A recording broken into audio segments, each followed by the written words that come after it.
할렐루야. 이 시간 우리의 주인 되신 하나님을 찬양합니다.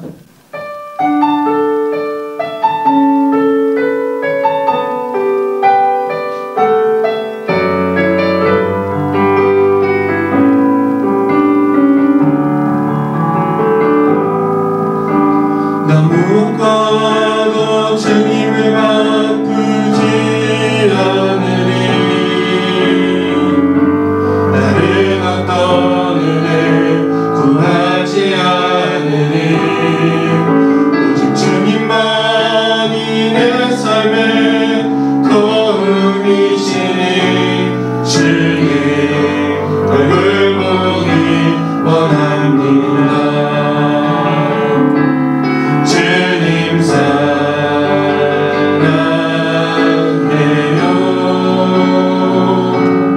온 마음과 정성 다해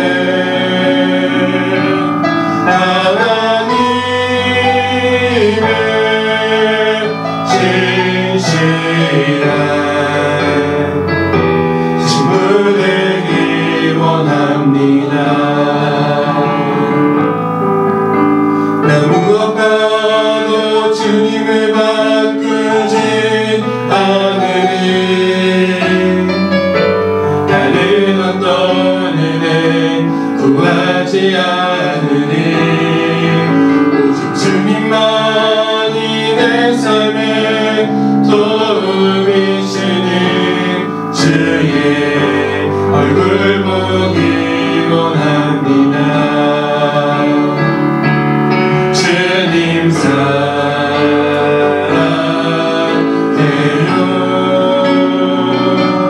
온 마음과 정성 다해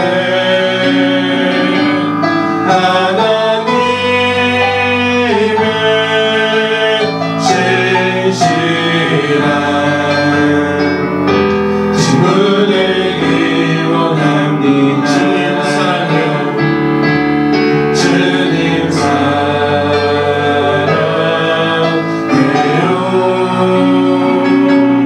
온 마음과 정성 다해 하나님의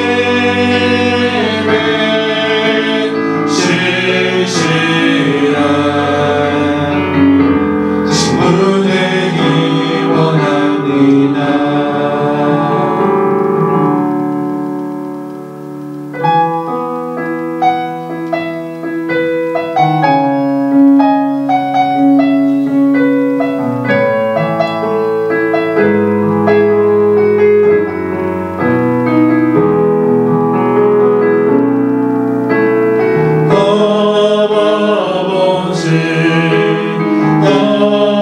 아버지 나를 안으시고 바라보시는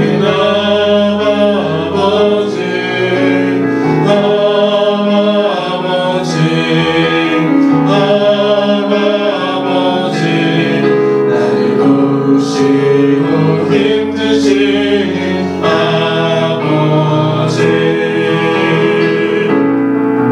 지금 내 맘을 고치시고 볼 수 없는 상처 만드시네. 나를 아시고 나를 이해하시네. 내 영혼 새롭게 세우시네.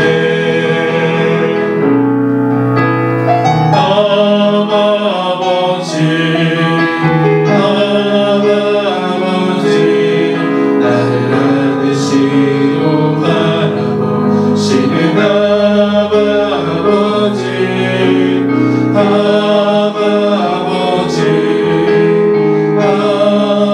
아버지 나를 보시고 힘드시는 아버지 주는 내 맘을 고치시고 볼 수 없는 상처 만드시네.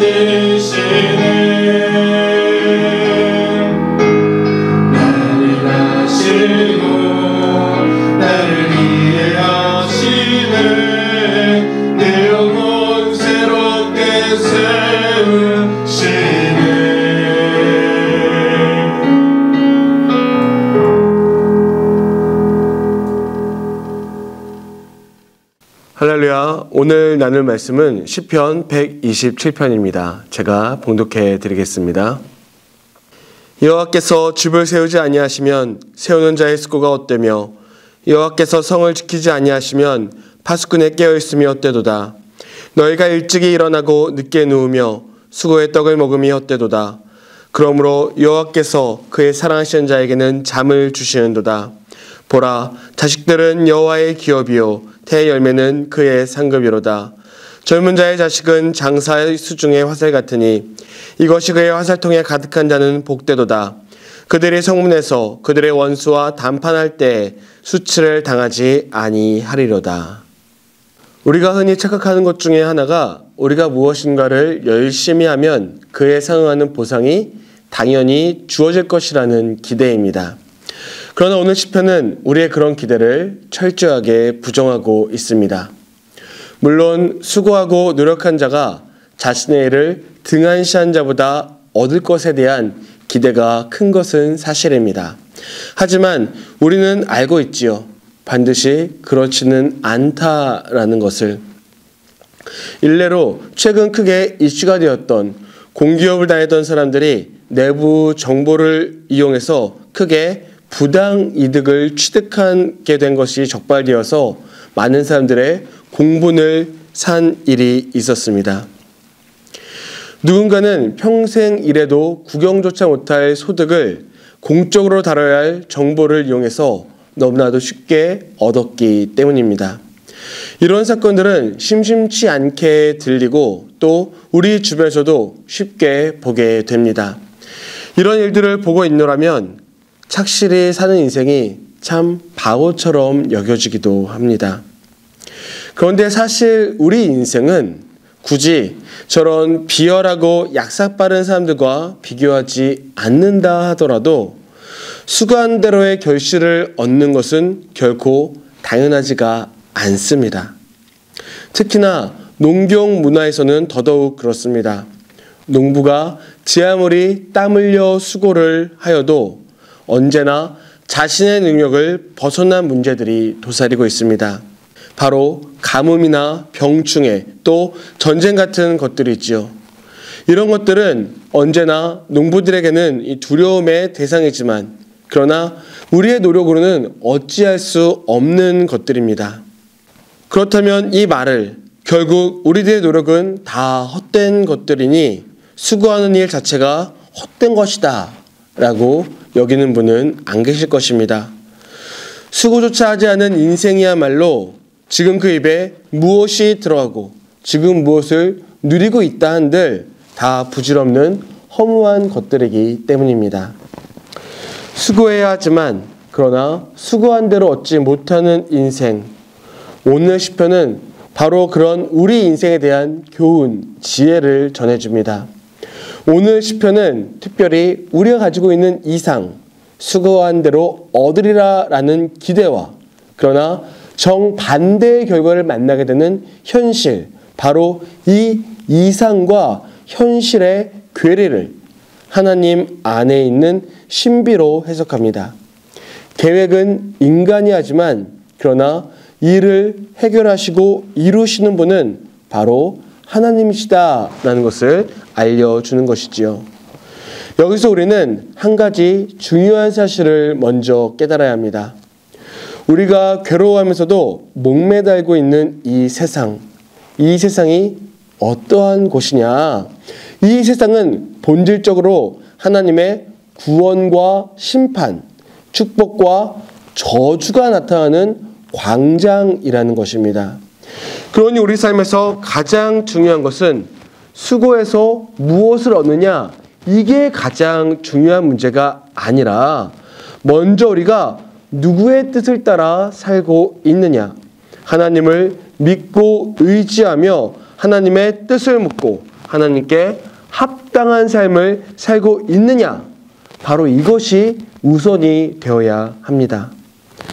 사실 우리는 시편 128편에 내 손이 수고한 대로 먹을 것이라 이 말씀을 아주 당연한 것으로 알고 있지만 사실 그렇지 않습니다.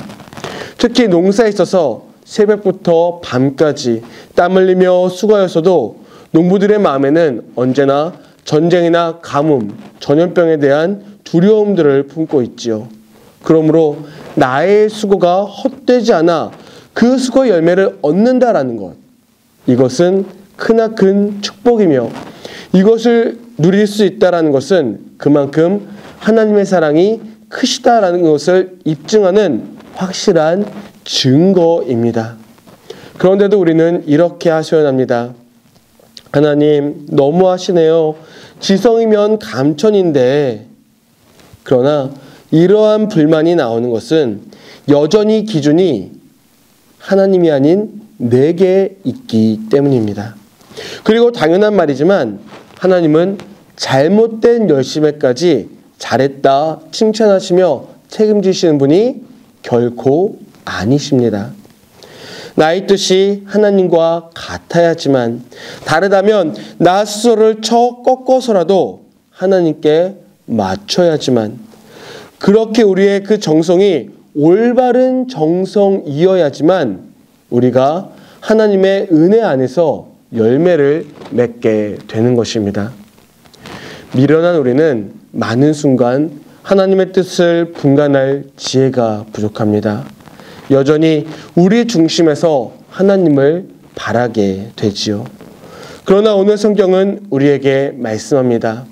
하나님께서 함께 하시지 않으면 집도 성읍도 우리의 양식, 그러니까 우리의 소득도 다 헛되다고. 그러나 여호와께 합당하게 사는 자들을 하나님께서는 반드시 도우시고 구원하십니다. 그러나 오해 말 것은 그럼 하나님은 자신의 뜻에 맞지 않으면 내쳐버리시는 그런 잔인한 분이시냐? 결코 아닙니다.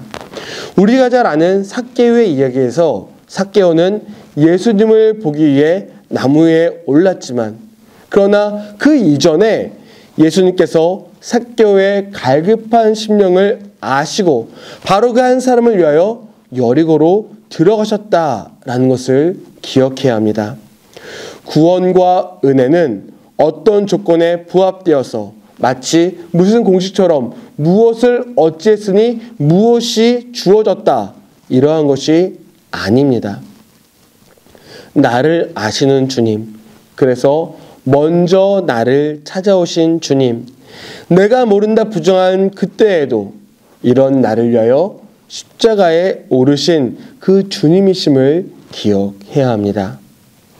우리는 하늘은 스스로 돕는 자를 돕는다라고 믿습니다. 그러나 이것은 기독교 신앙이 아닙니다. 바른 기독교 신앙은 하나님은 스스로 도울 수 없는 자를 도우신다입니다. 여기서 중요한 것은 바로 하나님과의 관계이지요.